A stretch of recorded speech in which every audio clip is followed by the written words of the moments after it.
Welcome to Collecting Consciousness, where we aim to capture the ever-expanding and evolving conscious creations that originate from the minds of fellow podcasters, strangers, dear friends, and loved ones. In this podcast, we will expand on our inner wisdom and a coming home to self. From our conscious minds to yours, we welcome you to the Collecting Consciousness. So, welcome to another episode of Collecting Consciousness. And today we have a really special guest with us, and I'm really excited to introduce her in just a little bit. But first, we're going to get started with some breath work and a little prayer just to drop us all into this present moment and space together, and to allow our nervous systems to settle, so that we can allow this conversation to flow with ease, with wisdom, and effortlessly. So as you arrive here, wherever you are in your day, if it's available to you, I invite you to just gently close your eyes,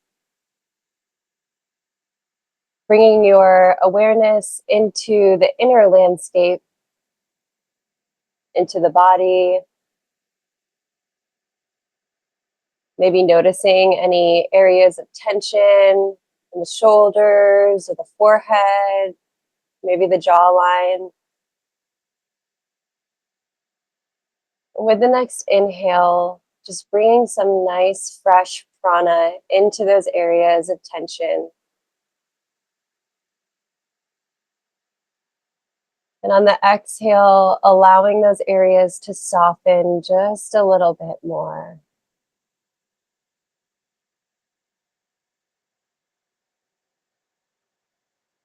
Now bringing our awareness to our breath. And just observing how the breath is in this moment. Not trying to change it. No judgment. Just allowing the breath to be what it is with observance and loving awareness.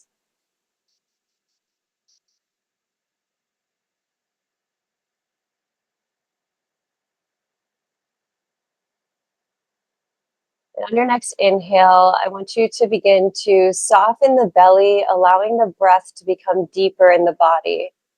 And as the breath fills the belly, I want it to expand up into the lungs, filling the lung space, allowing the lungs to expand, allowing the chest to rise. And when you get to the very top of this breath, I want you to pause for just a moment, feeling the stillness that is within us at all times.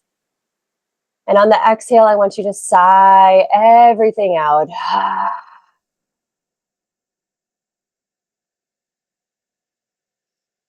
On the next inhale, bringing this breath deeper than the last, allowing the belly to soften even more, allowing the breath to fill the lungs and expand them as big as a little birdie. And relax the chest, allowing it to open and fill as big as you can. When you get to the top, just pausing for one moment, just to feel the stillness that's available in each and every breath. And on the exhale, sighing it all out.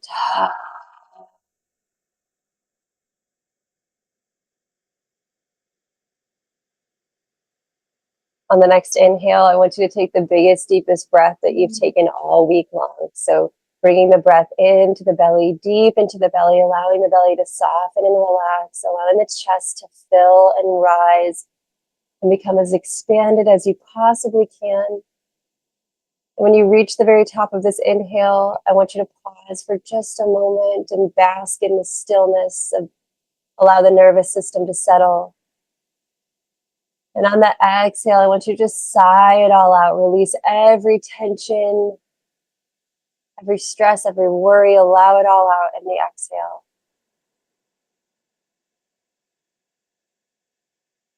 And now allowing your breath to return to its normal, natural rhythm. And as we allow the breath to just breathe us, I invite you to just bring an awareness back to how this breath feels. Has its rate changed? Has the rhythm shifted? Maybe bringing in a loving awareness to those areas that you had carried some tension in before. Do they feel different?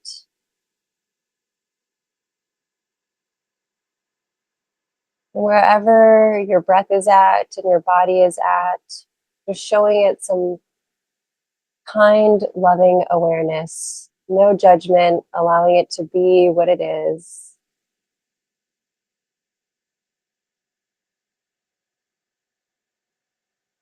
And if you'd like to, I invite you to place one hand on your heart, followed by the other, as we allow Courtney to set the space for this podcast episode. Thank you, Bethany. Welcome to Collecting Consciousness, where we come to gather minds, perspectives, experiences that lead us into innate wisdom and lead us to a depth within, that we step into our true power of what feels right for us. We welcome knowledge.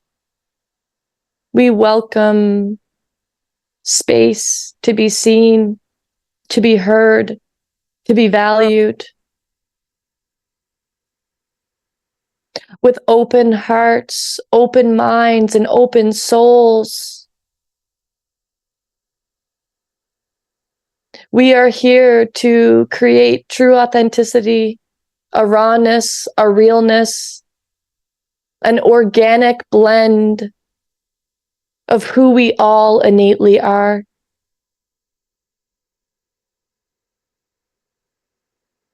So let us gather once again to inspire, to uplift, and to educate anyone who wishes to experience. From our conscious minds to yours, we welcome you to the Collecting Consciousness. Allowing the breath to flow in and out. Allow your eyes to open if they're closed.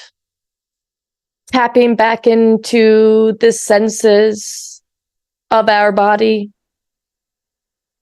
Take your time. No need to rush. Allowing yourself to be all that you are.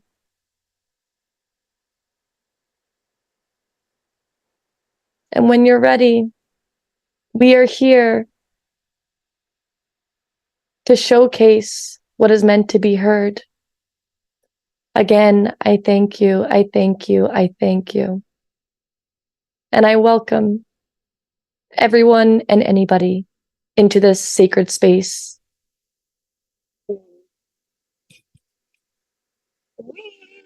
Thank you. That was awesome. Thank you, thank you. I was channeling Lilly. Cheers. Let me grab my Cheers. Nice. What's everybody sipping on? Water. H2O. Strawberry kombucha. Strawberry kombucha. Ooh, well, how perfect, because I feel like we're going to be getting into the gut today. Yeah. It's usually how I start my day is with kombucha or tea of some sort, but did you make warm that outside today? Yes, I did. Yay, cool. I love it.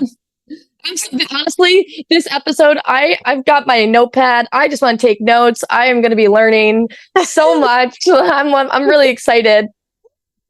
Yeah. So let's introduce our guest. And it is going to be super juicy, and I'm super excited. We have Lilly Gray here with us, and she has been in my life for quite some time now. I don't even know the amount of years. Truly, I don't know how many years, but irrelevant.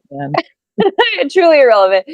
But I love this soul, and she is a potent being on this earth. She has many, many skills, because that is how she is meant to show up here in this world, is to just dabble in all the things and love all the things. And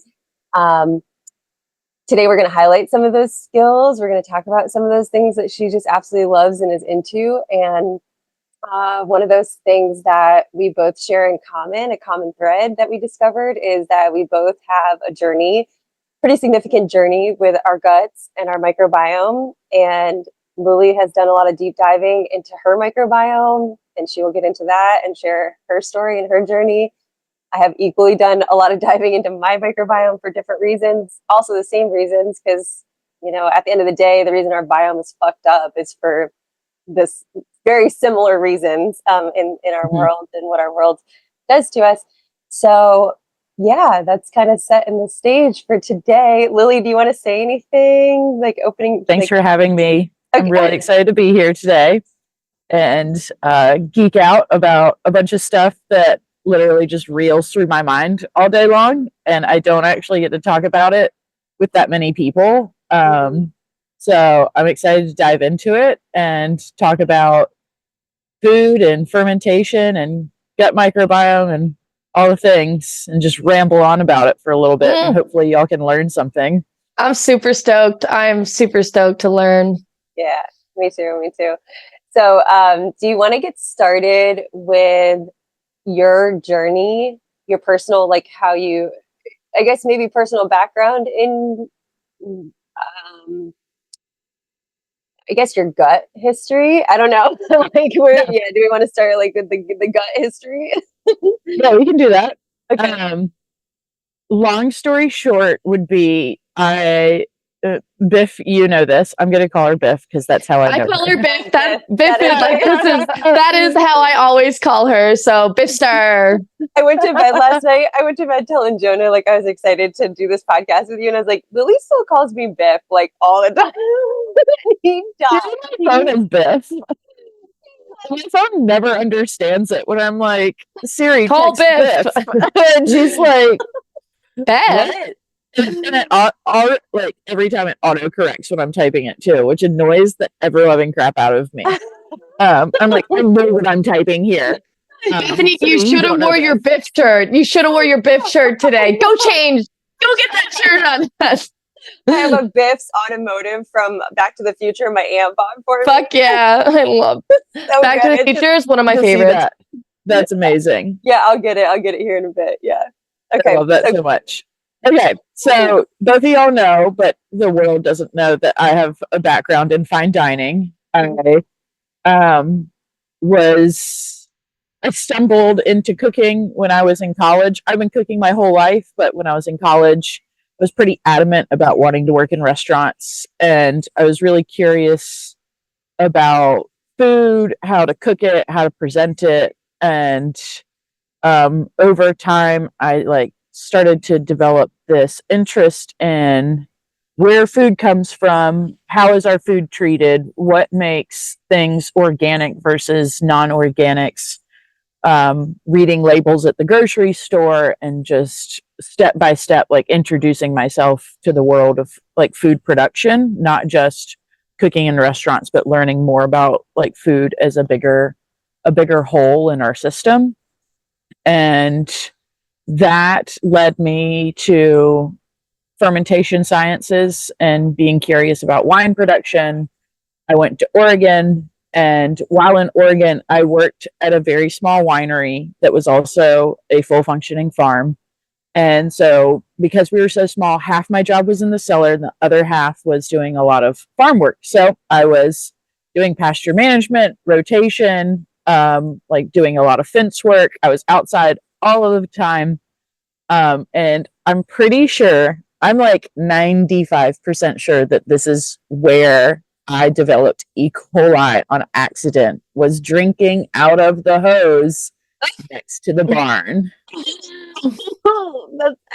Yeah. And it was totally common practice to fill your water bottle up over there. But I think on this one occasion, it wasn't a great idea. I have another idea as to where it might have come from, but I'm very sure that it's from the hose next to the barn. Um, and it wrecked me for probably 6 months. Wow. I like holistically was trying to treat it. I didn't know what it was. I thought that I had just like upset my gut. I didn't realize it was E. coli until I actually had some testing done. And it had like run rampant in my system at that point. So I was at a junction where typically I try not to take antibiotics unless I absolutely have to. I get sinus infections from time to time, like once every couple of years. And sometimes I'm able to fight it off without having to go on antibiotics. Other times it's so bad that I have no choice. And one of the things that happens when you take antibiotics is it wipes out every single bit of good and bad bacteria that's going on in your gut. And so when I was at the junction where I had to decide, like, all right, I've been sick for 6 months. I don't want to feel this way anymore. If I have to go on the antibiotics, like let's do it. Like I'm ready to feel better, man. And that's where I really started deep diving into gut microbiome, and how I could repair it, build it, strengthen it through foods. And because I was working in a winery, I had access to really great wild yeasts all the time. If I wanted to start my own fermentation projects, I ended up doing a lot at home. For years, I'd already been making my own kombucha, but I wanted it more as a daily drink. So every single day, I've got at least some sort of fermented something going into my gut that I have grown in my own house. And that led me into, from kombucha was like my gateway, if you will, into the fermentation food world, and other than making wine. And then I started making, my own sauerkrauts and my own kimchis. And now I have 3 crocks dedicated to fermentation in my house, one of which is only for the stinky things like kimchi, because it just like it's in there now. So that one's dedicated to like stinkier projects. But then I have smaller ones where, like recently, I had a friend bring a whole pallet of strawberries up from South Carolina, and I fermented some into syrup and then some into wine. I made a strawberry wine out of them. Cool. But the ones that I turned into syrup, I put in with my kombucha. And so now I have like my mother kombucha that I can pull off of any time and then set aside and flavor as I want. And then I have the big continuous brew cycle going. So right now I just topped it off. But I, a couple of days ago, pulled some off and let it quickly ferment on the counter, and then just added my strawberry syrup. So I can have gut healthy microbiome inducing kombucha ready at the go. So that's kind of my journey as to like how I got into gut healing foods, beverages, and all the things. I have a quick little question. So while you were sick for 6 months, was it like you couldn't eat anything without it disrupting your digestive system? Were you noticing certain foods were really attacking it? That's a great question. It didn't matter what I ate. It all came out the same. Right. And it was awful. Yeah. I would say that I started slowly learning that I am sensitive to some dairy products, but yogurt does not seem to bother me at all. Even though it's not like, if I were to eat like a thing of mozzarella, like unaged cheeses can bother my stomach more. But things that are lower in fats, like goat's milk. So if I have like a goat cheese that's unaged, it does not bother me. But if I have cow's milk that's unaged, that one does. If I have aged cheeses, I'm fine. That was something that I definitively learned during this after that 6 months of being sick. I was like, can't do spicy foods right now. It agitates it even worse. Yeah. Nightshades made it worse.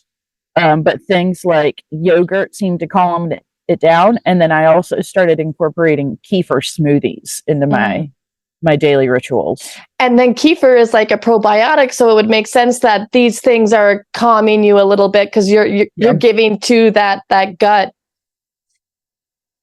So I have like a million things I feel like I want to highlight. Okay, let's do it. It's amazing. I mean, it's like, so I've got to organize my brain now around it, but just like highlighting, because I've had my own journey too with like just unpacking more of what, like, you had a specific microbe, E. coli, you had a specific bacteria that caused this disruption in your gut, and it was an overgrowth of that bacteria, because we have these bacteria in our gut, like lining our gut at all times, but our microbiome is able to keep it, if it's a healthy microbiome with all the right, little microbes in there, it's able to keep these certain bacterias, and I guess I'll just say bacterias, at bay. Like it does its own little thing. It's quite a brilliant system. And so what I've learned in my journey, and what I like kind of self-diagnosed, because that's how I like to roll. You won't find me going into a doctor's office to figure things out very often, but you work in the medical field, so like you have a little more knowledge than most. Yeah, and I can listen to things and understand it, like on a level that a lot of people might get overwhelmed, like listening to like medical speak and jargon. I can hear it pretty well and understand it. So, anyways, I self-diagnosed myself with SIBO, which is small intestinal bacterial overgrowth, and that can happen over a lifetime of using serial antibiotics, which I did as a kid from age like 5 until I was in my teens. Every year for strep throat, took massive antibiotics. So as a kid, like, wiped out my gut biome, which is the most important time to be creating your gut biome. And then, I was born cesareanly, and if you're not born vaginally, like, you can also lose those really healthy, important like microbes that get transferred to you. And I wasn't breastfed for very long. You get a lot of breast milk gives a lot of healthy, microbes to your biome at a really young age. So like there was like a couple things stacked against me that when I started having my gut issues, I was like, this makes sense. Like this just feels like, and all the symptoms, were there for me. So just to highlight for everybody listening, like if you've had any significant antibiotic use, like you have upset, your stomach doesn't agree with things, because there are specific foods that like break down, and they're called FODMAPs, FODMAPs. Did you look that up when you were? Yeah. So if you go into like that food group and you're like, oh yeah, that does actually upset my stomach, then you may have a slight touch of bacterial overgrowth, which I think a lot of people in this, on this planet probably do, because we do a lot of antibiotic use, like it's an epidemic, really, in the medical world. So just to highlight that little piece and background about guts, and how things can get awry, and how the antibiotics really play a big role in that.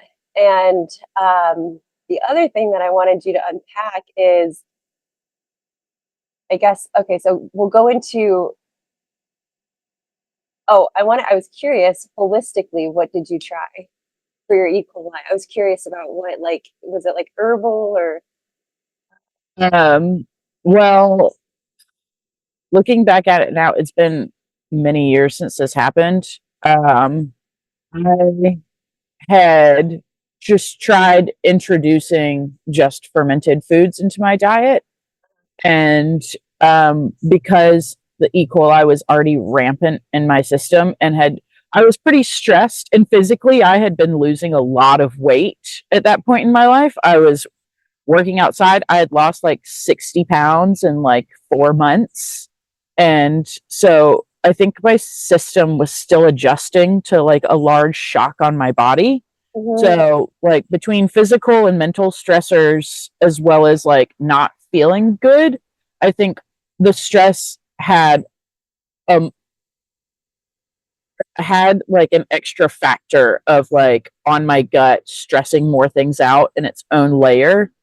And I think whatever strain of E. coli I had was very strong compared to my gut at the time. And no matter what I did, I, in a sense, was feeding the E. coli bacteria instead of my own flora. Yeah. My flora was just basically starving. So I like to think of your gut microbiome as, if you're familiar with mycelium in the forest, I like to think of my gut microbiome as my own personal mycelium. And if you are to smother it with, say, like a bunch of loggers go out there and cut down all the trees and turn them into wood chips and just smother it down, you're going to have all of this other bacteria on top that's now new, and your mycelium is now all the way down at the bottom, and it has to really fight and struggle to get back up to the surface. And basically that's what happened, is like the E. coli was like the fresh wood chips that came into my area and was like really heavily disturbed by, let's say, logging. I like this analogy because it works for me. And if you live in the woods now too, so like you get it.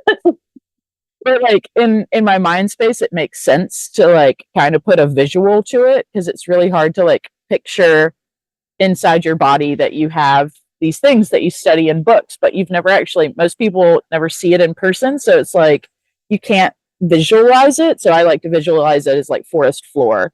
Yeah. And I think that's what happened, is that my microbiome wasn't strong enough to fight against it. So no matter what good, healthy things I was doing, I was just feeding that whole top layer instead and making it more stronger. And stress is a son of a bitch too, you know, like when you're flooding your mind of, oh, fuck, what's going on? I don't know. Like, I'm trying to figure this out. Like, the stress can just impact us in such a like higher vibrational way. Like, so the mental stress, the emotional stress, the physical stress, like it's all another, like you said, another layer. Mm-hmm. Yeah. Yep.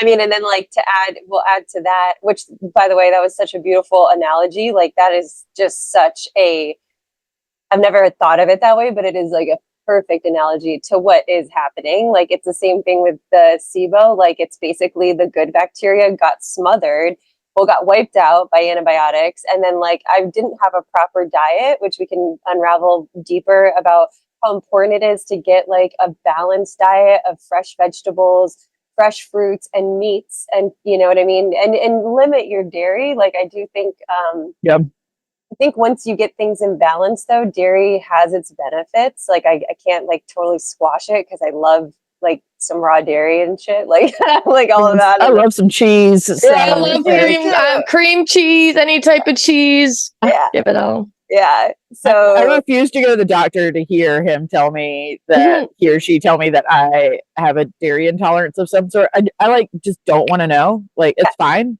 Keep your rose-colored glasses on. You're okay. Yeah, I'll be fine. Don't worry about me. I'll sacrifice for the fucking cheese slice. Yeah. So I think that that was a beautiful analogy for just like how that all happens. I love that, just bringing it into real life philosophy terms, whatever story. So like real quick, just spiraling into the gut and the brain connection, because I know we had kind of wanted to talk on that and it's coming up kind of naturally right now, but I guess I'll start by like just mentioning that when we are born, our gut and our brain, like when we are an embryo, are the same cell. So as we develop, they literally like break into their two separate, entities, but they start as the same cell. So like it's so deep how the brain and the gut are connected. And now they say that like I've heard now, like people are saying that the gut is like the true brain. Yeah. Yeah. Well, because who knows if it precedes like, if it precedes like the healthy functioning of the brain, like, if you're keeping your gut ultimately healthy, does it help the brain function better? Like it's like chicken or the egg kind of. And also in the energetic realm too, it's like those gut feelings, like people, we have gut fucking feelings. So it's like, boom, that's your gut speaking to you. That's your gut telling you, hey, this person, place, or thing is not safe for you. Or, hey, this person, place, or thing is the right thing for you. Like the gut is definitely speaking to us. Are we listening? Yeah. Well, and I'd say that even too, like on like the scientific level, like your nervous system going from your brain down your spinal cord, going through your body, like that is like a highway. So like if your brain is detecting like that's not good, it's quickly sending signals down the highway. Yeah. You just happen to be receiving them in your gut, and you're like, and that's like, yeah, that's it's a connection. It's all definitely connected. So anyways, what is your like experience with the gut brain connection? And like, did you find when you were in that state of like disruption in your gut that your brain was like any different, that your ability to function, were you more depressed? Were you? Yeah, my cognitive function was not where it needed to be. I had serious brain fog all the time. I've been known to not have a great short-term memory in general. I working on the line in kitchens, I could hold ticket orders in my mind, but if you were to like ask me an hour later, I would be like, yeah, I remember making those dishes, but like I couldn't tell you I needed to have like 8 of these, 5 of these, 4 of these, drop 2 of those. Like I could keep that running ticket in my mind all the time. But like if you ask me 30 minutes, an hour later, like the details were all gone. So I've always been the type to like, I have a little pocket notebook. I write everything down. I always have like the notes app on my phone, just like absolutely like logged with stuff. But when I was going through this whole like rebuilding my gut journey, like I was having trouble keeping a thought in my brain, like just like seeing it through to the end. I was just like out of it all the time. Yeah, my memory recall was bad. I definitely noticed, I think for the first time really in my life, how much stress plays a part in my gut development. And when I wasn't able to remember things and I was having those issues with like cognitive function, I started really stressing on myself and getting myself down about things and getting really frustrated about it. And which in turn would stress me out more. And then like my gut would hurt. I would be like, oh my God, I'm stressing out really bad right now. My gut hurts really bad. Like I would just be like, I think I need to go to the bathroom. And it's kind of like, I stopped drinking coffee for years because coffee absolutely destroys my gut. It has its purpose in my life. Like if I've eaten way too much food and I just need to like exit the whole system, coffee is great. But I cannot drink coffee on a daily basis. And because it disrupts my gut so much, and the caffeine, the whole everything about it is just not for me. That's why I drink kombucha all the time, because the caffeine gets eaten a little bit in the process. So it's a very gentle dose of caffeine for my system, if any at all. But during the whole journey, I had a lot of issues with like getting my brain to work the way that I wanted it to, and noticing that I was a lot more violent in my ups and downs of like emotional stability, which wasn't great for the people around me. But luckily I only worked with like 2 other people and we all did our own thing. So I was by myself in the cellar all day. So like maybe they noticed, but probably not as much as I did. Yeah, it's huge. It's huge. It definitely is. Thanks for expanding on that. Yeah. I kind of want to like go into what you just said about your kombucha. So I guess like to people that maybe aren't familiar with the kombucha process, because like what you just said about the caffeine being in it, I'm assuming you brew yours with some kind of a tea, like a green tea base. Is that, yeah. Okay. So maybe like, just like maybe expand on like the kombucha process. Like, I think you gave me my first Scobbie. Like, I feel like I give a lot of Scobbies. I feel like in Greenville, I was just thinking back and I was like, I think Lilly, you gave me the first Scobbie that I ever had. And then I brought it up to Maine. Yeah, I really think And for our listeners, what's Scobbie? Yeah. Okay, yeah, Scobbie. Yeah, so I'll let Lilly go into it because she's going to explain it like a fucking genius. So Scobbie is here, I'm going to pull up the full name just so you can have it. So it's symbiotic culture of bacteria and yeast is what Scobbie stands for. But when you look at it, it's just this giant gelatinous blob that hangs out on the top of your currently fermenting kombucha. So the way that you make it is you'll need a culture of some sort. So most people, you can like go out and buy Scobbies from like your local like brewery supply stores. You can order them online.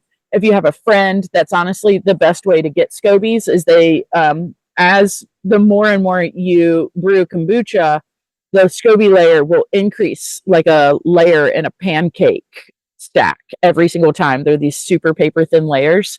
Cool. And your friend can just peel one off for you, and like now you've got one to start.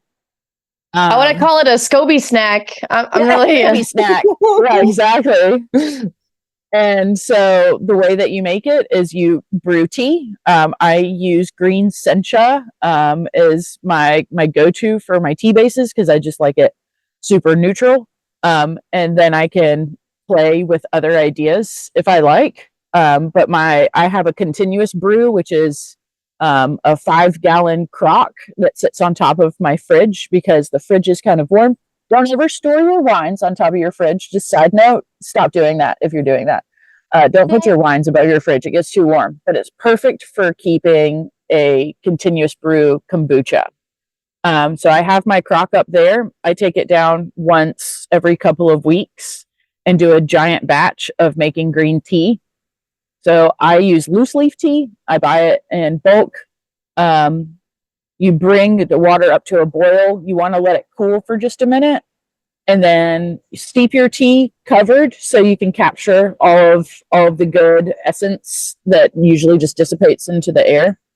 And then I strain it off. So it's just the tea left. I say that all the tea leaves go into the compost, or sometimes I make like little eye patches and things out of them.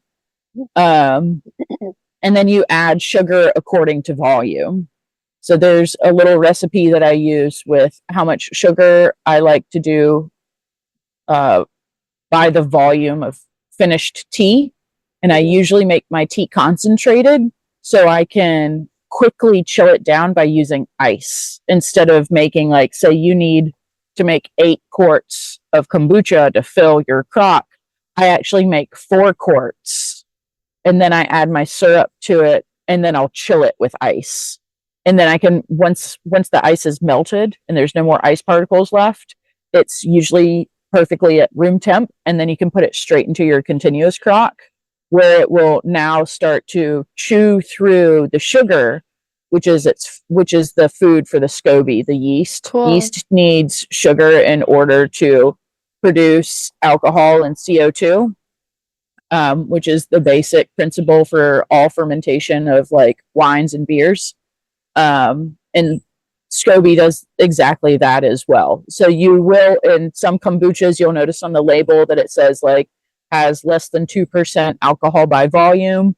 That's just what the yeast is doing as it's processing all of that sugar, and your tea will turn drier.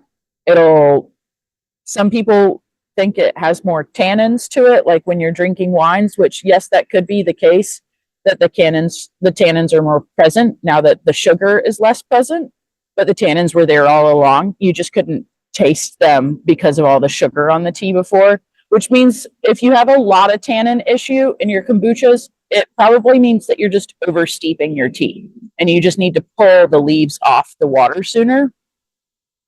You'll let it ferment for anywhere from a week and a half to 2.5 or 3 weeks, depending on how dry you like your kombucha final product. And if you're going to do a secondary fermentation, you can drink kombucha straight up, like right out of the tap. When you think it's done, you just keep tasting it till it gets to like your own preference. I like to do a secondary ferment on mine. So I have those little swing cap glass bottles, and I'll pour off enough that I have about this much header space left in the bottle. And that's when you can add like simple syrups or a chunk of pineapple or chunks of ginger or a mix of the two. But you basically are giving the kombucha another little boost of sugar for it to chew through. And now that it's got a swing cap and it's locked in place, the CO2 has nowhere to escape. When you're fermenting your original kombucha batch, you usually have just a piece of cloth over the top so it can breathe. But the moment that you put a cap on it and give it a little more sugar to eat, it'll build up the CO2, which is what you're used to having kombucha like from the store, has that little bit of spritz and fizz to it. That's from it going through a secondary fermentation.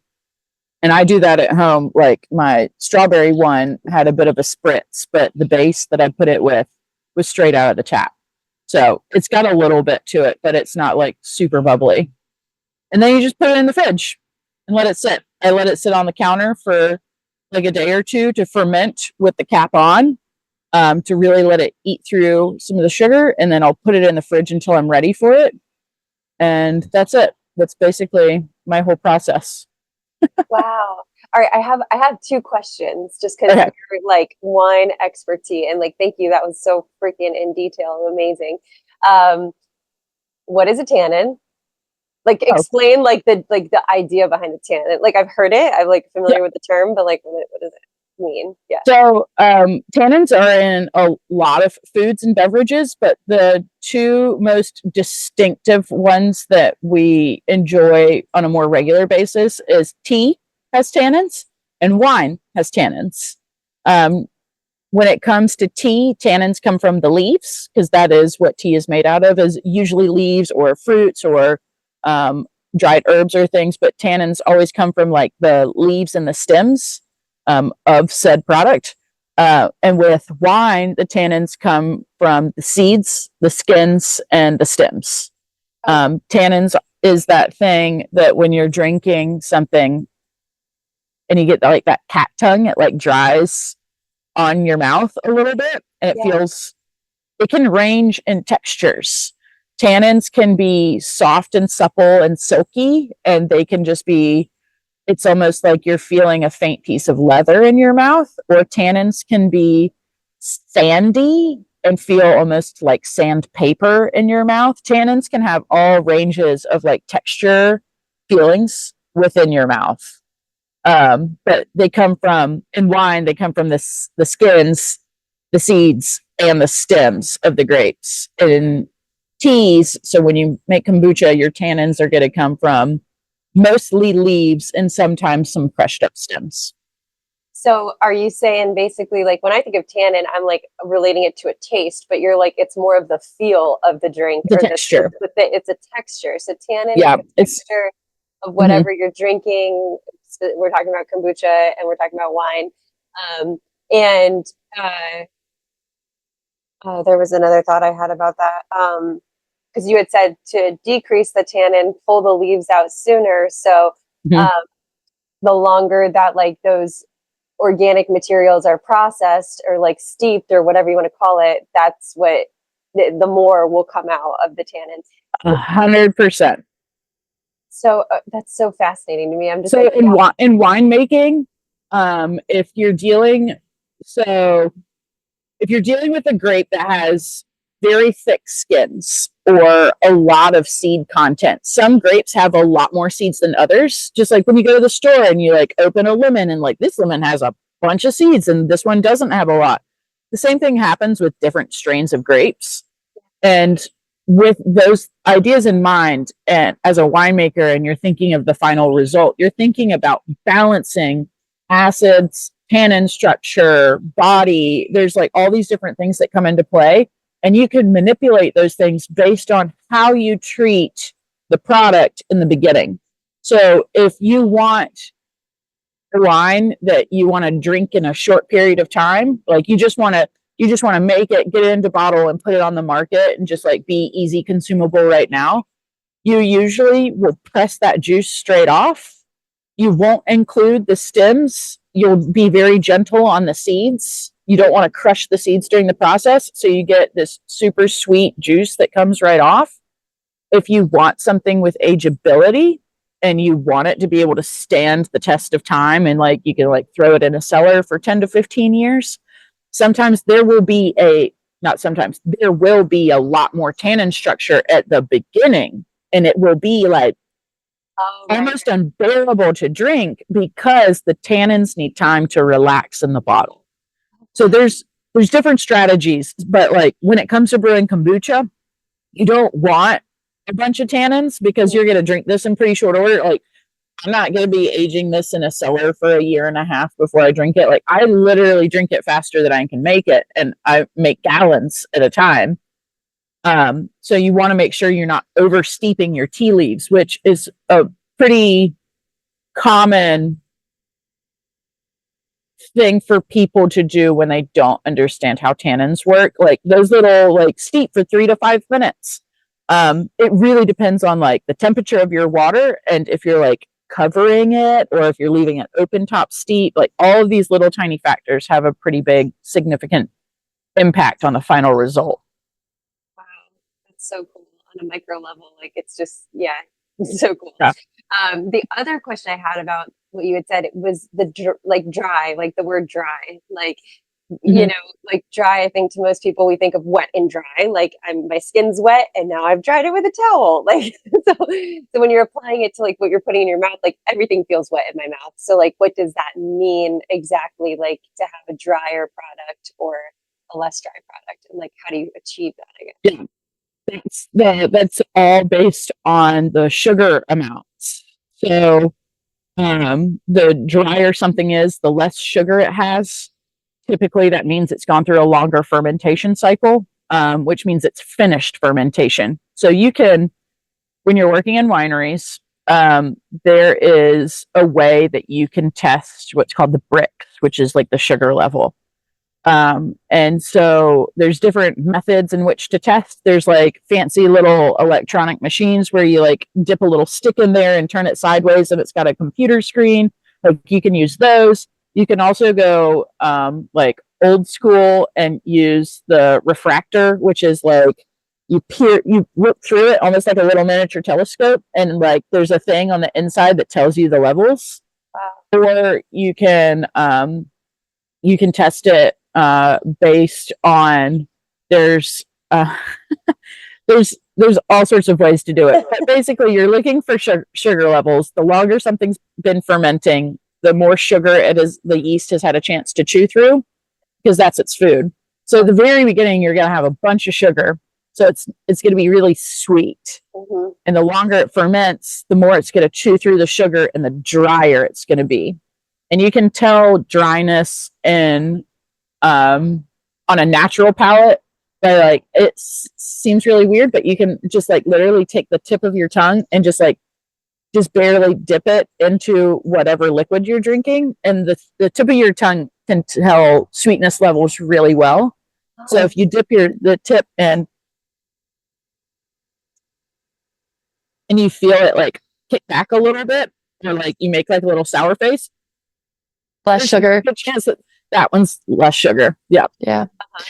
I had a question for going back to like your healing journey. So when you really started to tackle this, like the research on the gut microbiome and whatnot, when did you really start to see shifts and changes in your body? And like, where are you now with your body? Because like, this is really big for you, taking care of that gut.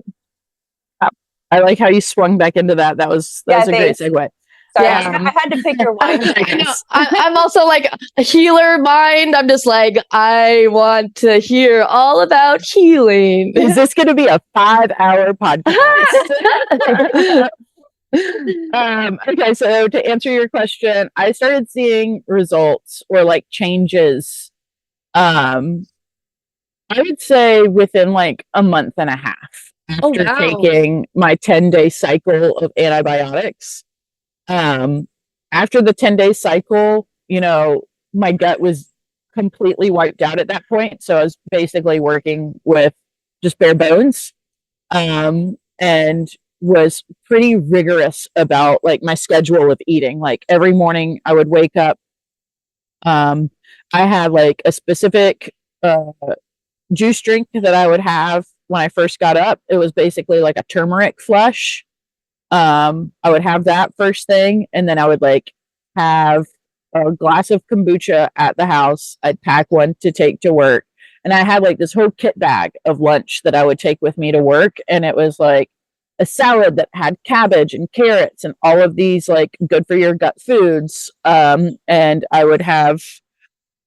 always had a salad. I always had like a banana and 2 other things, but I was like very adamant about getting the majority of all of my food in my system before 3 o'clock every day.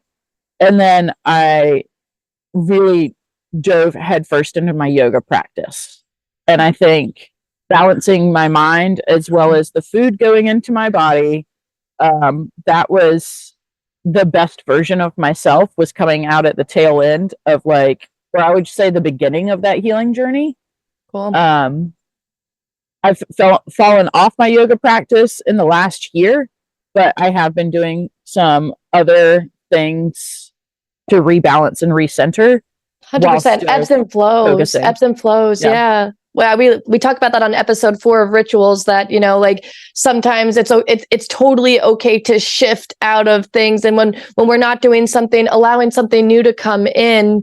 So I do, but I also agree that, you know, balancing like your physical and your mental and your emotional well-being, it's totally such a package duo. And, you know, just going back into the stress, like if we're not tackling something for our stress, well, it's going to impede onto our physical realm.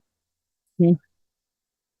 Thank you for sharing. Beautiful, beautiful. Well, I just kind of, also, I just want to lean into your human design real quick, because you are a manifesting generator, and you are meant to bounce from one thing to another, like more so than us projectors. Like man-gens are an energy type that are here to respond to life. They are here to dive into whatever is lighting them up within their gut and allowing them to just like really shine. Oh, this is something that's really big in my practice right now. Cool, I'm going to lean into it. Oh, a month later, I'm not feeling it anymore.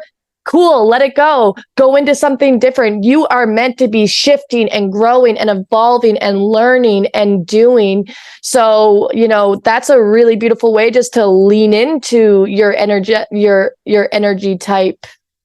Yeah, to feel more balanced. And like the other thing that always I think is really cool too about man gens is that you will master things very quickly, and therefore it I think becomes like boredom for people, for that energy type quickly. Like you're like, okay, like I got it, like I've learned all the things about it and I'm good. And you also have, like, if we wanted to dive deeper into like the profile, and we can also, you know, we're going to touch base on this like later, but you also have the investigator, which also deep dives and knows all the you know, wants to know all the things. So like makes total sense. It does. Why? Why? Yeah.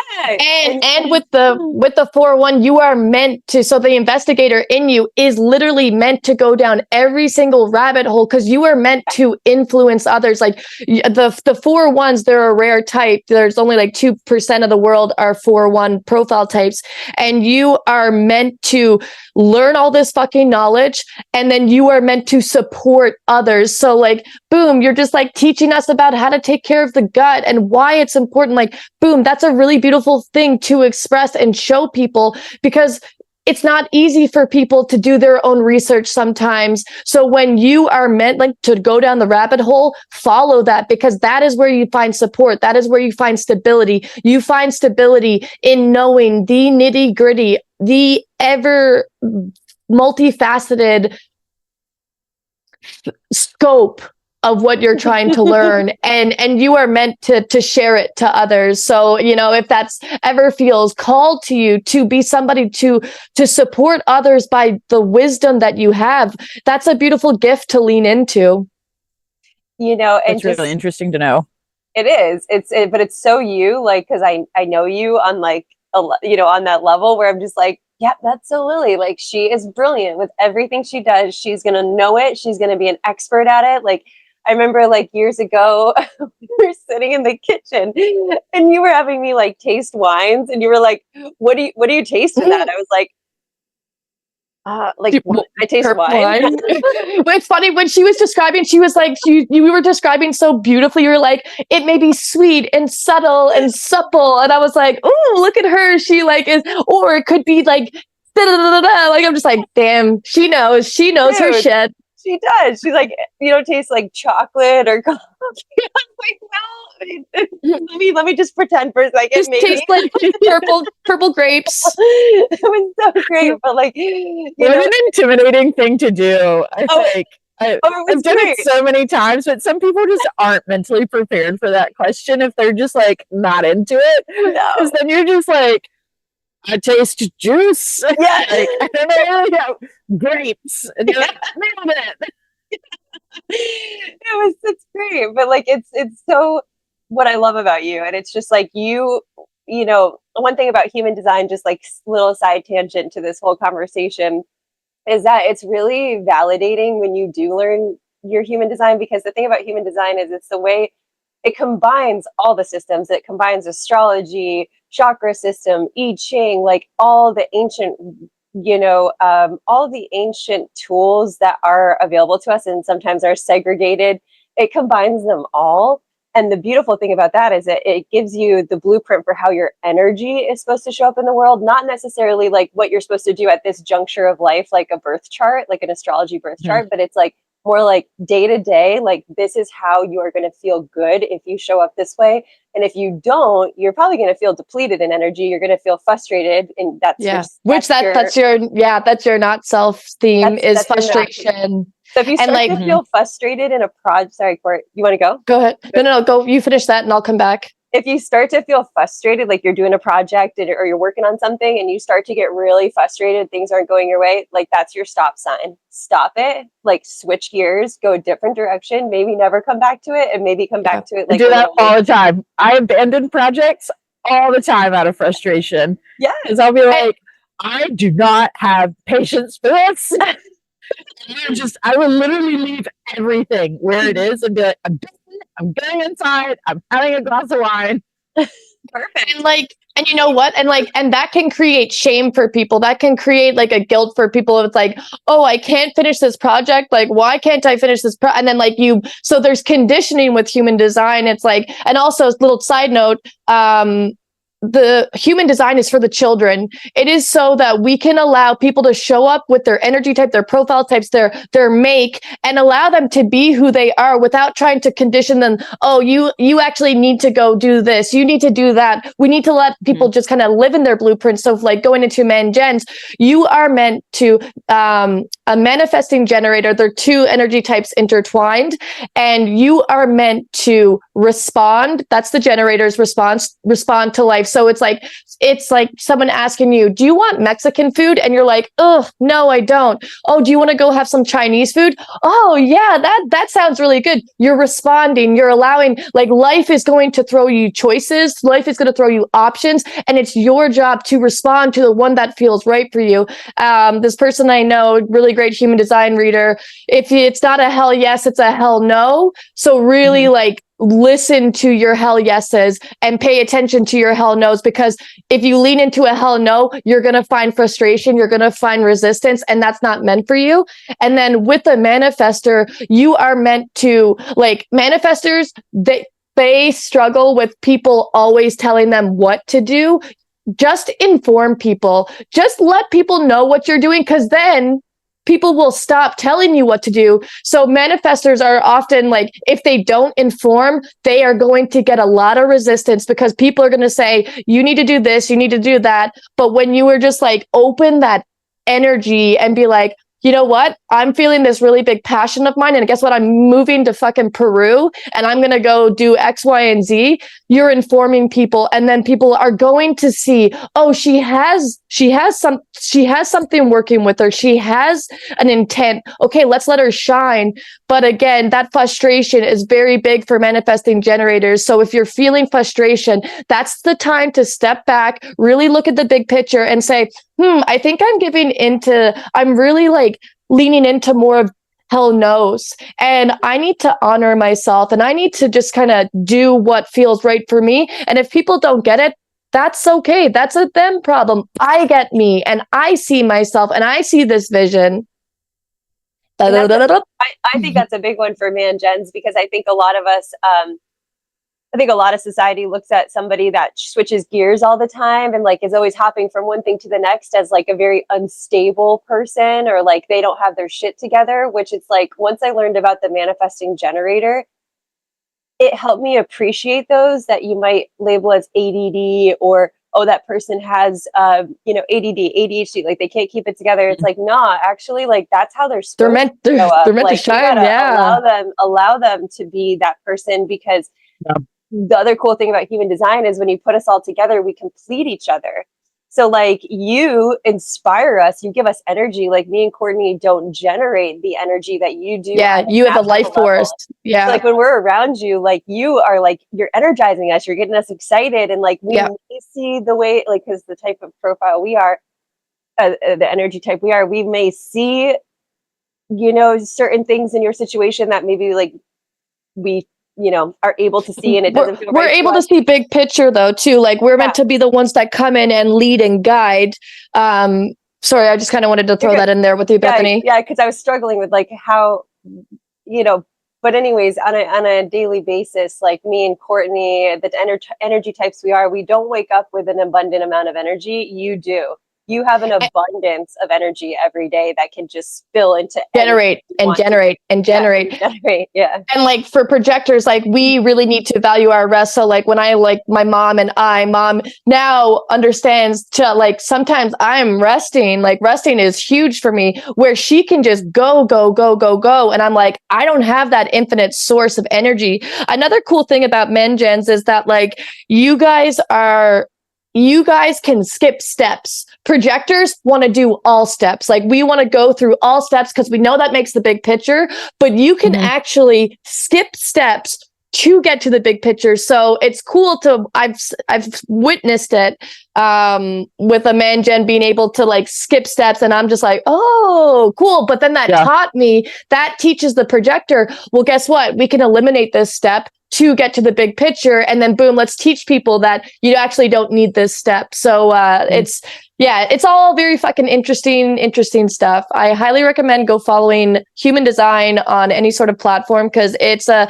really cool blueprint for how we can how we can show up in our lives and kind of deprogram the fucking facets of people telling us what to do. And rant. Yeah. Anyways, that was awesome. That was a good little tangent. Thanks for expanding on that for me. That I found that absolutely fascinating. You nailed it right on the head. That's definitely who I am. Yeah. Yeah. Awesome. It's awesome. It feels so validating. It does. It's like, that's the one thing I love about Human Design. It really validates those things that society makes you feel like shit about. And you're like, okay, actually though, like this is who I uniquely am supposed to be, and I'm okay to do that. Wants to put us in the box, and you've got to be in this mold, and like that is not what we're here to do. So that's like it debugs that whole thing. Shine to our own blueprint. All right, go on, Bethany.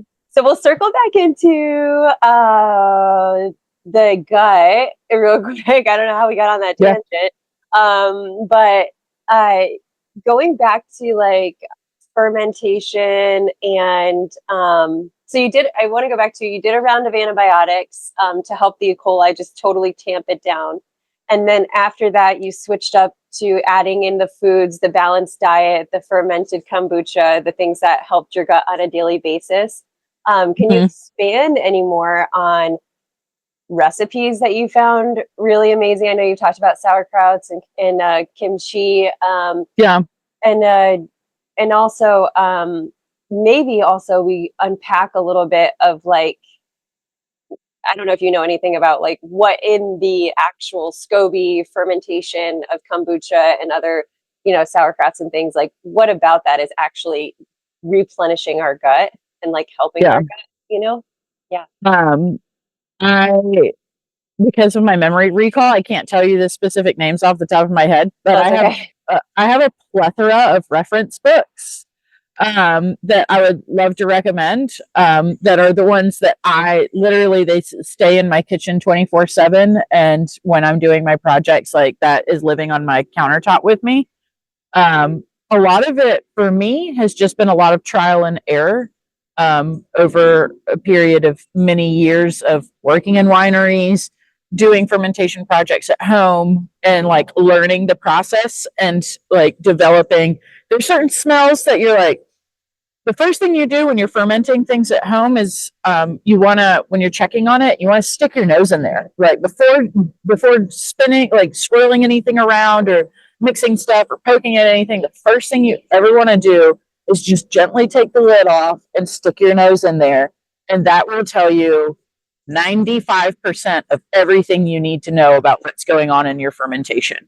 And you'll notice this if you ever go to visit a winery and they're in the middle of harvest season and they got a bunch of fermenters going on. You'll notice that there's like blanket coverings on a lot of things. And the first thing a winemaker does is he like gently pulls back that little corner and sticks his nose in there. And you can tell right off the bat if your yeast is angry or if it's happy. If it's angry, you're going to smell things like formaldehyde, nail polish remover, just like really off-putting smells. If it smells happy, you're going to smell fruit and florals and like all the essence of whatever you're fermenting at the time. The smell is your number one indicator. Always rely on your nose. There's Oh, we lost you.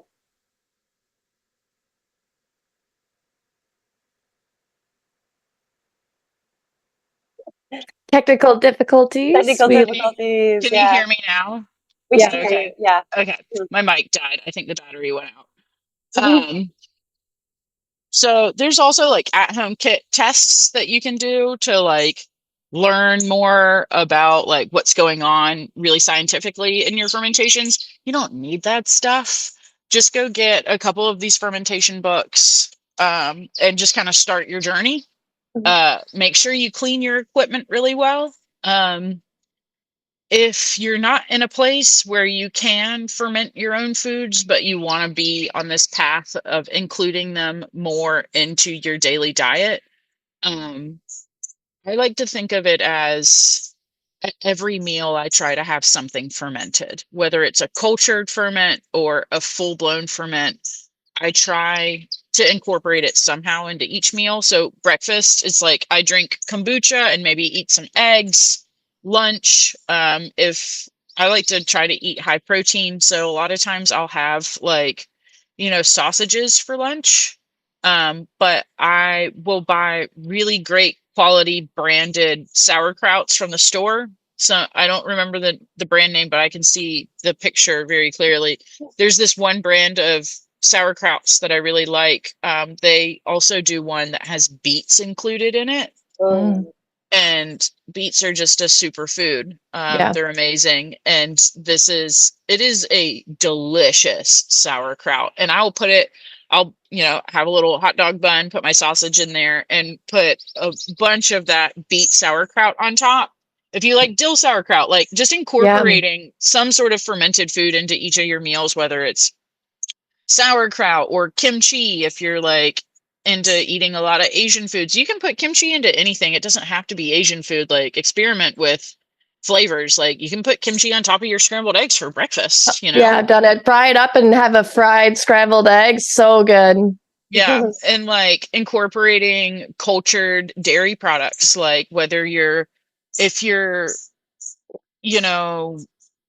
if you can have dairies and they don't bother you that much. A lot of times when people make kefir, it doesn't bother them as much anymore. Like if you have some sort of dairy aversions.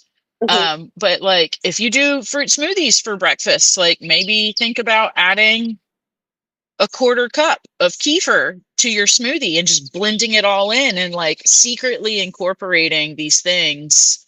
Another great thing is like I'm a sauce girl. I love sauces for everything. Like I Me like too. to have options at the meal.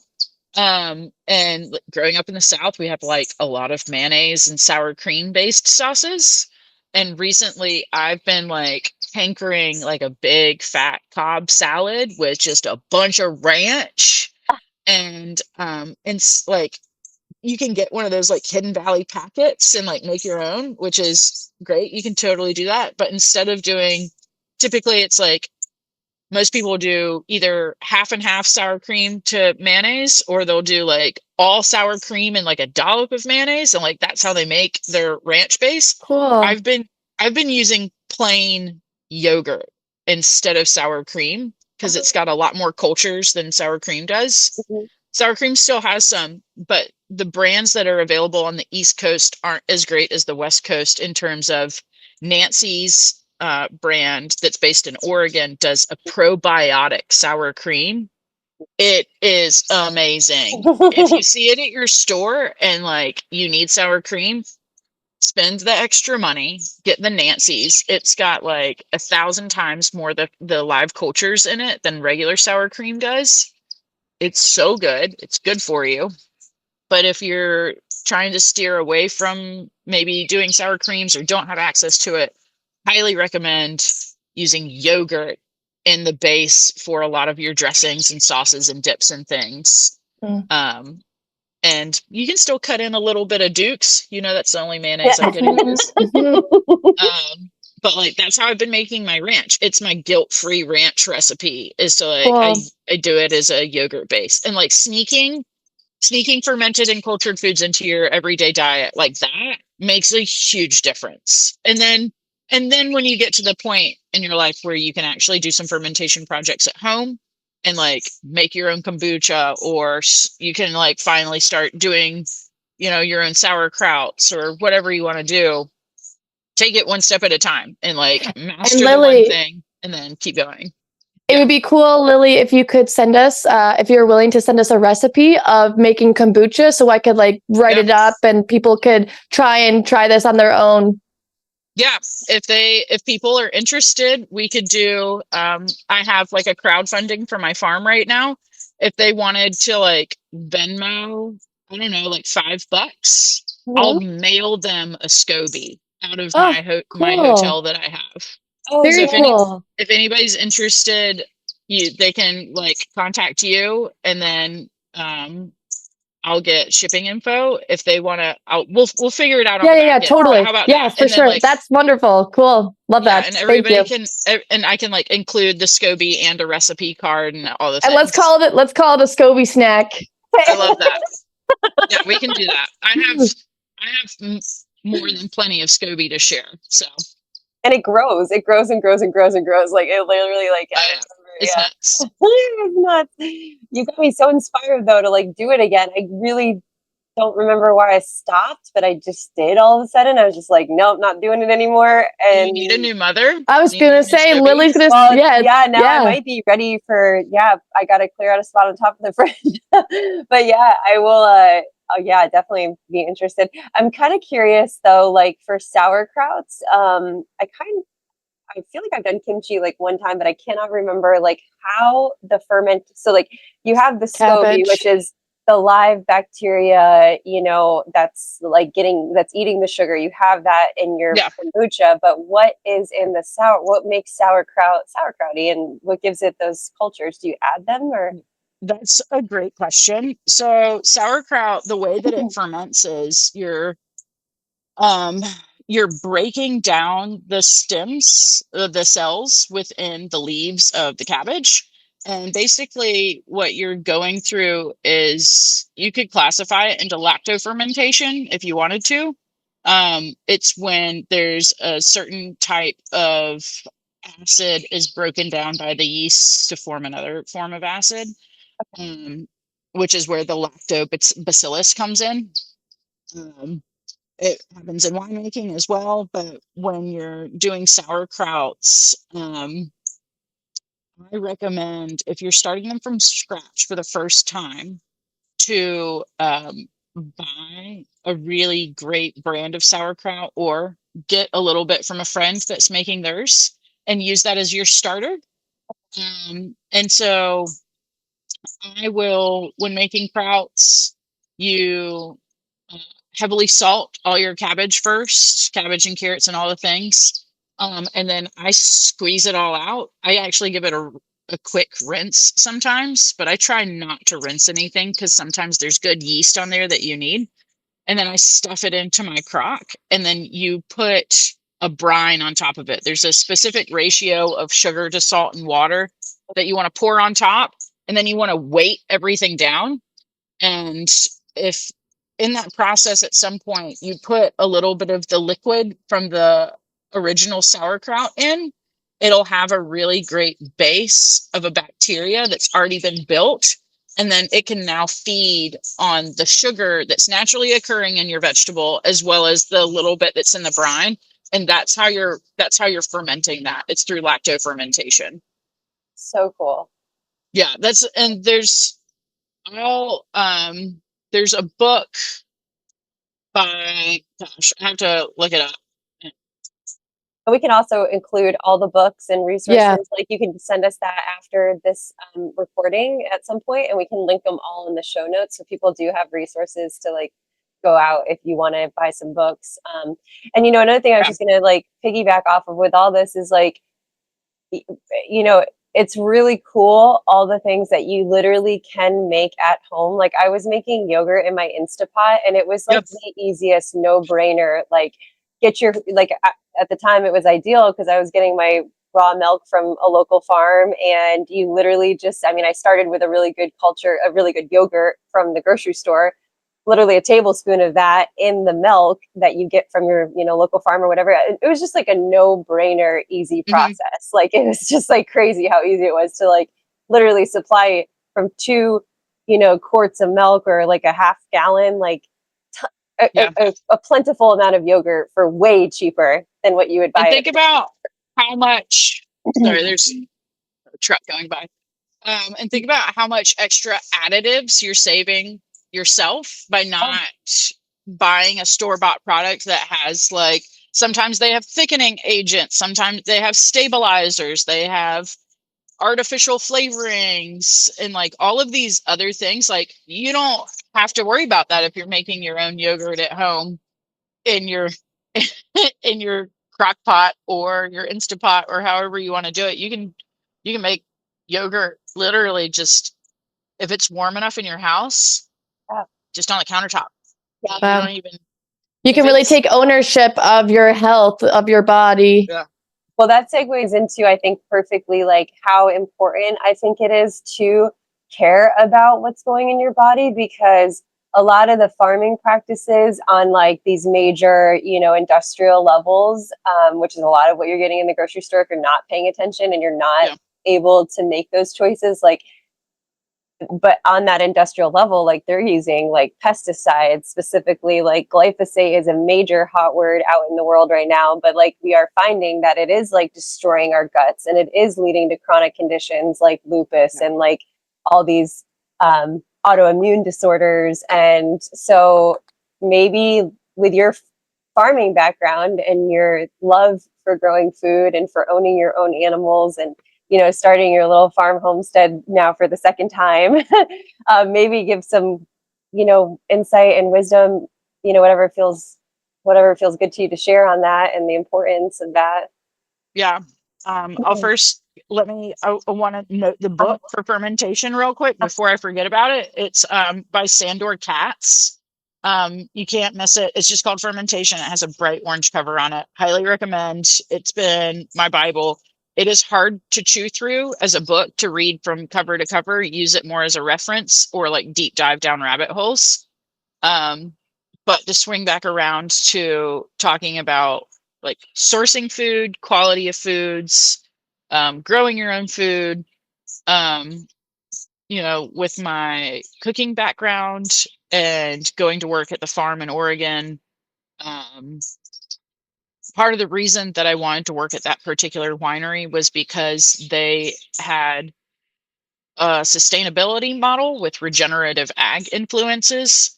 And I was highly interested in that. I wanted to, like, if you were to ask me what I wanted to do with the rest of my life, it's always been the same thing. I've always wanted to just like cook for people, have a big fat garden, grow a bunch of flowers, and have more animals than I can count and keep up with. It sounds magical. And figure out a way to make it sustainable on its own. And I'm very much on that journey right now of I'm growing my own foods to serve at dinners that I do that are crowdfundings for my flower farm. And it's all this cycle of, money comes in and money goes out, but it all goes back to the farm and Cool. helps me pay my bills. But knowing where your food is coming from is really important in terms of, for me at least, knowing how that product was treated from beginning to end, whether it's a fruit, a vegetable, or an animal. Did it live a good life just in general?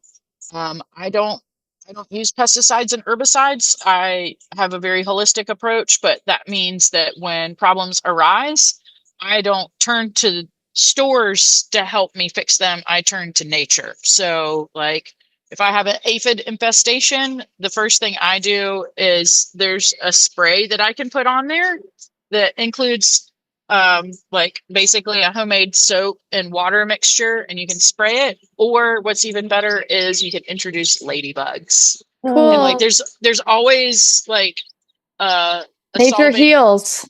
Yeah, nature heals itself. You just have to figure out like how to fix the puzzle with things that you already have the pieces for, laying around.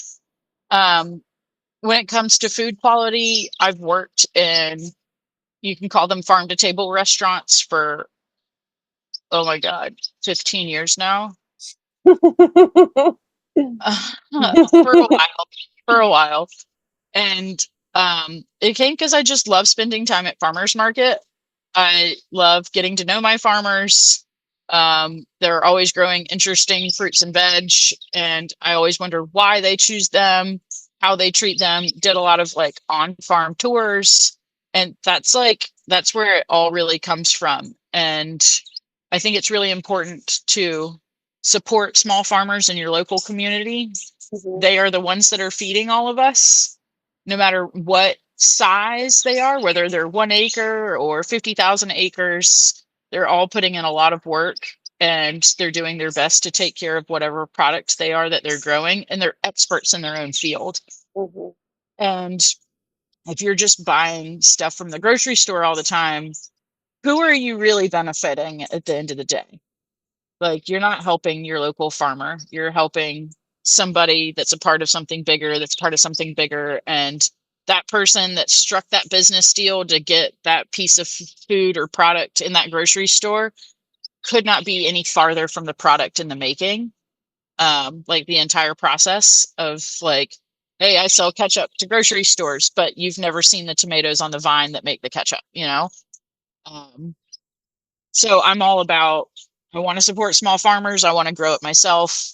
I want to do it as holistically as possible, in the sense of like not interfering with chemicals.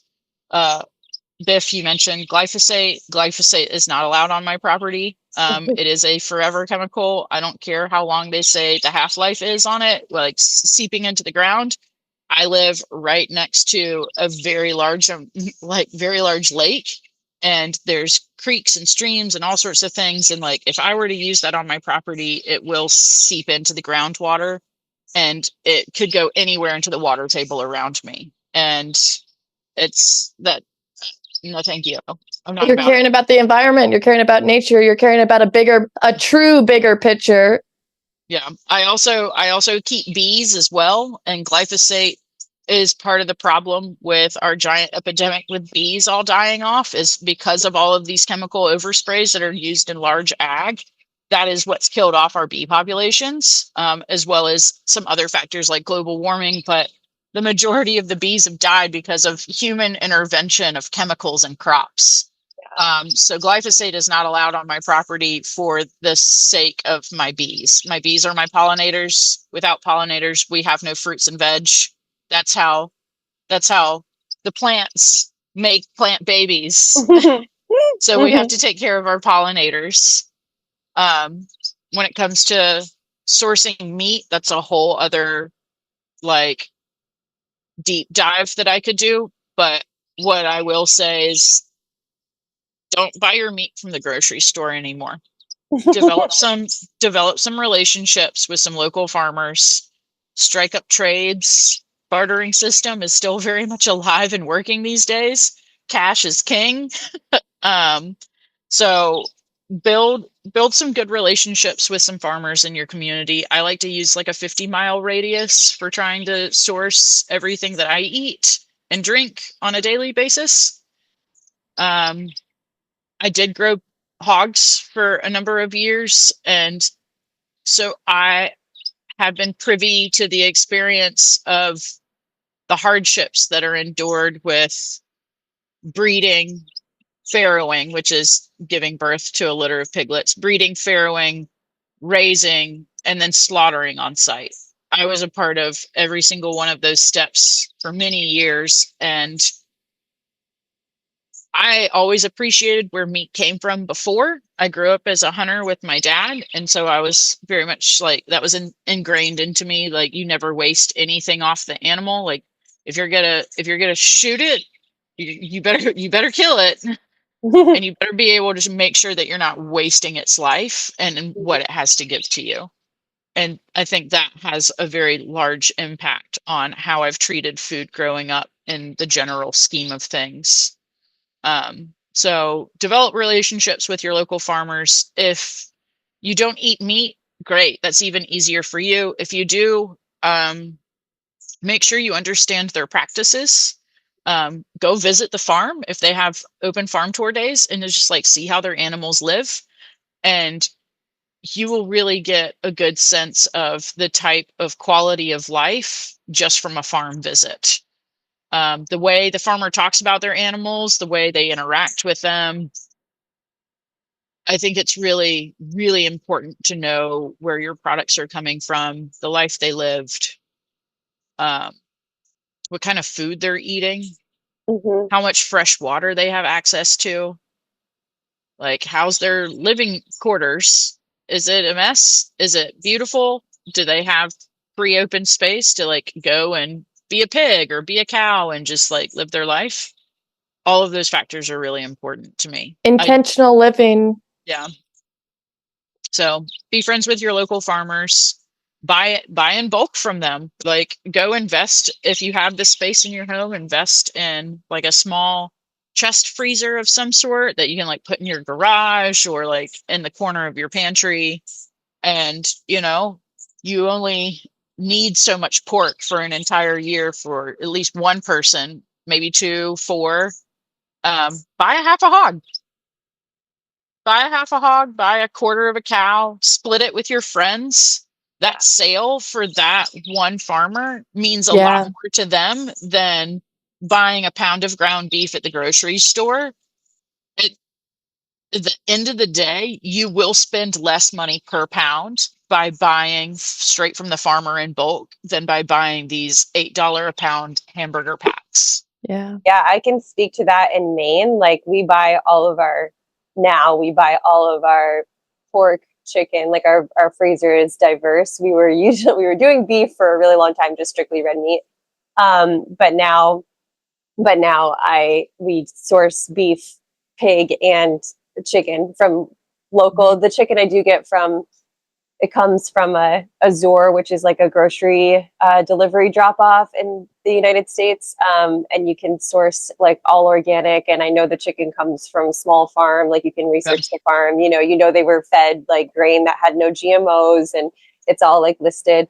So what I wanted to say though, like the beef, just for reference for people, like I'm paying a higher amount, I think. But at one point I currently pay $5.25 a pound for any cut of meat. Like, so if I'm getting a ribeye, like I'm getting an 1.25 inch cut thickness, like a nice hearty ribeye, like I'm only paying $4.34 a pound to up to $5.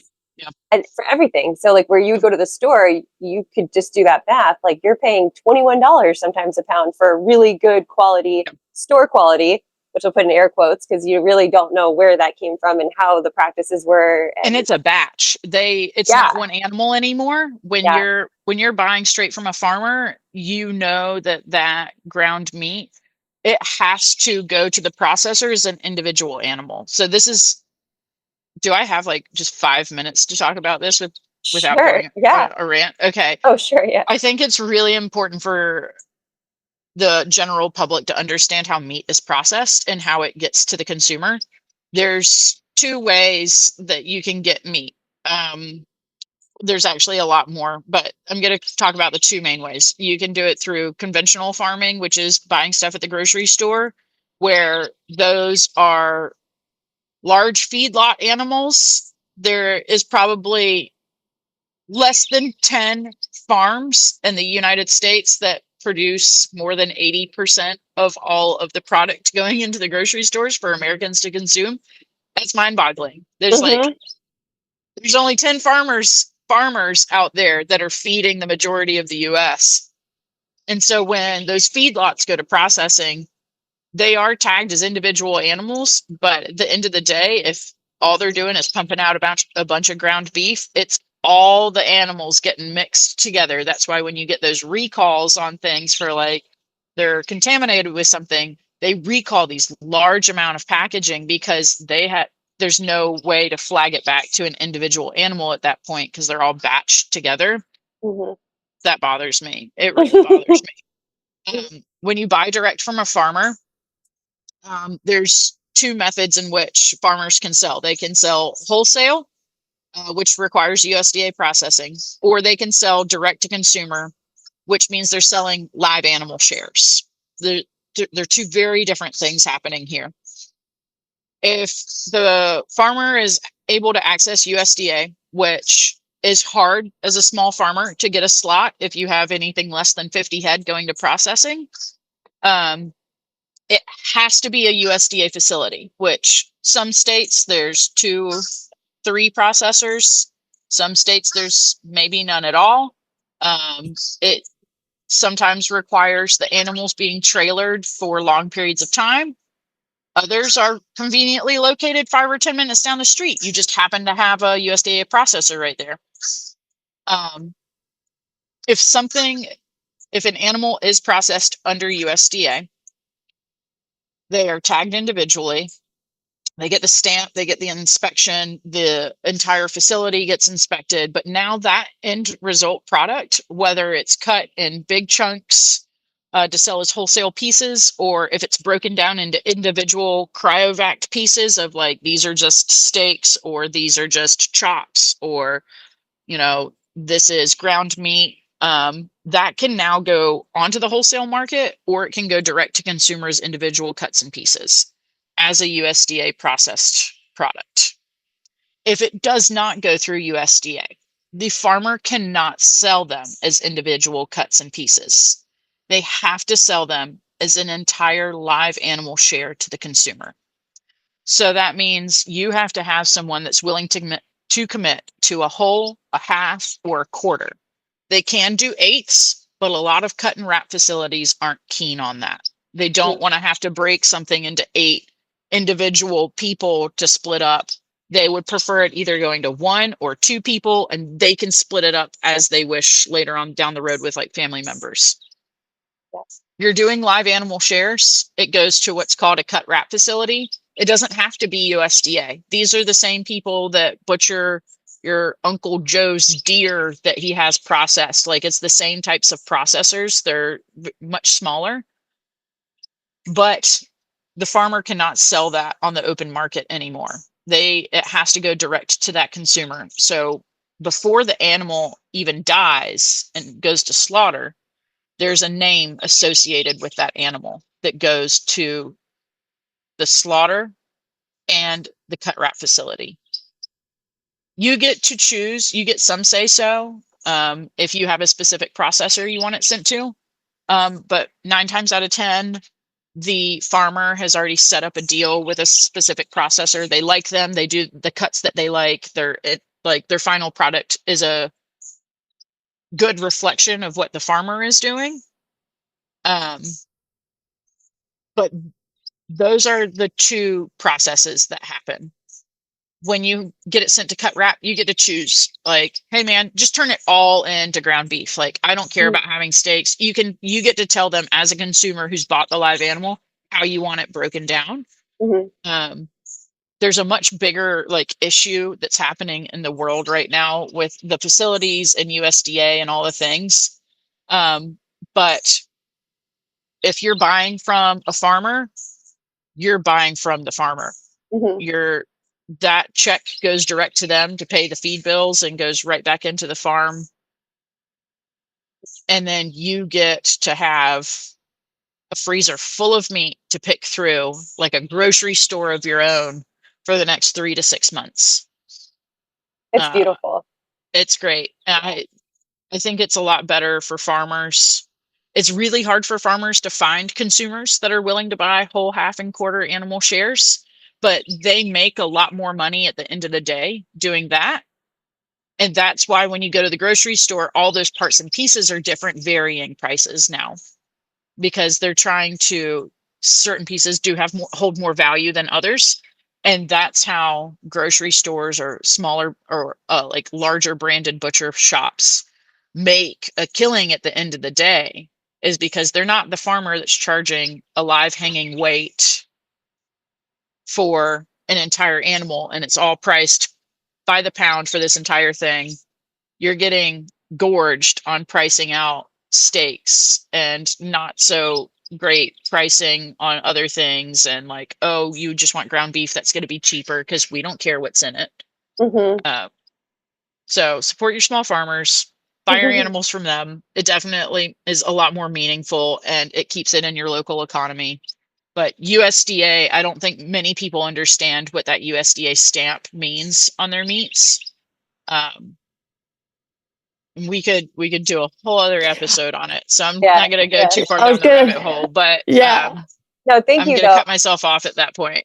Yeah, no, thank you. I think that's like, it's an excellent highlight of, and you know, in tune with the podcast, like, we're collecting consciousness, and that is part of what is going on out there in the world. And like, if somebody doesn't know that, now they do, which is really beautiful, because I don't know if a lot of people do know where their food comes from, how it happens, and we just consume and we just buy, and it is really important. And, you know, even we'll talk real quick on a spiritual level or like an energetic level. Like, I have held a sale steak at the grocery store, like something you bought on sale, like, oh, this is $5 off for this. I think it was a strip, New York strip. I've held that New York strip compared to the steak that I bought from my local farmer. Energetically, it had a density that was different than the steak that I had. And I mean, people might think that's crazy, woo woo, whatever, but go try it if you have any energetic like sensitivity, like to things. Like, go buy a on sale meat that came from one of these, you know, feedlot farms, and like, then go buy a local well-treated animal. Like, you will feel energetically like this is like dead before it's dead. Like, the cow felt dead before it was dead. It felt dense and like karmically not good, you know? So that was just interesting for me, like on an energetic level, just feeling that and experiencing that. And so there is something to it. There is something to the energetics of the food that you're putting in your body, and like the karma that's behind it. Like, you know, we become what we eat. And I think there is an energy to all of that. And so there's a vibration. These things are living things. So if they're treated like shit and they're not treated well, then like, you are consuming that energy. Like, that holds a vibration, a frequency. So like, on that level, I think there is something to it. So yeah. All right. So we'll wrap it up for today. Yeah, I've got a little something. So again, thank you just for coming onto this podcast and sharing your wisdom, leaning back into your 401 profile type with human design. You are meant to influence people. You are meant to share the wisdom that you have. And yes, we had a lot to talk about. And I do think that it would be really cool to have you back on, because we could, you know, section things and go deep dive into more topics and expand on these things, because there's only so much time in an episode, but you are meant to share your wisdom. So thank you so much for showing up and teaching us about our guts, teaching us about supporting the community at large. Thank you for just showing up how to take care of self, because it's super, super important. So from our heart to yours, we truly, truly thank you. And you have left an imprint on how I am going to show up going forward. And that's the goal with this, is to inspire others to see things differently and to expand on topics that people don't know, and allowing, that innate wisdom that you have, that Bethany has, that I have, that we all have, but allowing us to be seen, valued, and heard. So from our hearts to yours, we thank you very much, Lilly. Totally. And you got big things going on. So I just want people to like know where they can find you, because you really got some really cool stuff happening in your life. So just do like a little shameless plug about where people can find you, what you're up to, because your man Jen, you're up to it. Thanks, Beth. Thanks, Court. Yeah. I'm really excited. Thanks for having me on today. Y'all can follow me on my journey. I'm rebuilding my farm. I'm on Instagram. It's at Honey Hush Flower Co. HoneyHushFlower Co. And then on my Instagram, you can also find the links for my website, which is just www.lillygraywarren.com, LILLYGRAYWARREN. And you can read all about the rebuild of the farm program. I also have sponsorship opportunities. So if you want to help be a part of the crowdfunding, you can sponsor a duck or sponsor a tent for the events. Get a Scobbie snack. Yeah, a row of sorghum. I'm doing a lot of interesting products, like experiments this year, as well as I'm doing a dahlia breeding project. So all sponsorships are welcome. 100% of it goes straight to the farm. You can write it off as a donation on your tax forms if you like. But yeah, you can find me there. Get on the email list. If you are local to North Carolina and you're listening in and you'd like to come to one of my dinners, I do dinners in the garden once a month, usually on the full moon, but for June and July, doing brunch in the garden. So come have brunch and then come hang out at the lake with me for the afternoon. Oh, that sounds so magical. I wish I was in North Carolina right now. I wish you were too. I totally do. One day. Let me tell you, like, you're going to eat some good food, people. You are going to eat some good food. I'm all about that food. We're doing for the brunch. I'm really excited. I'm doing blood orange mimosas, and then I'm going to be doing my signature duck egg brioche cinnamon rolls. Holy with fuck. Cream cheese frosting. Oh my god. Oh my god.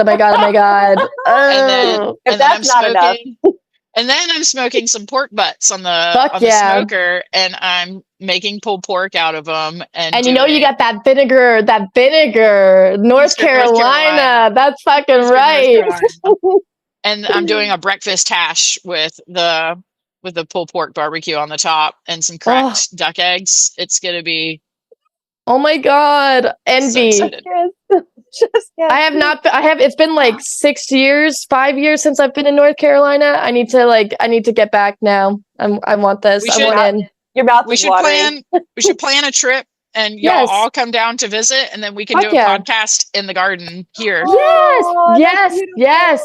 And maybe some things will be grown in a little bit more, other than these are just Jerusalem artichokes back here.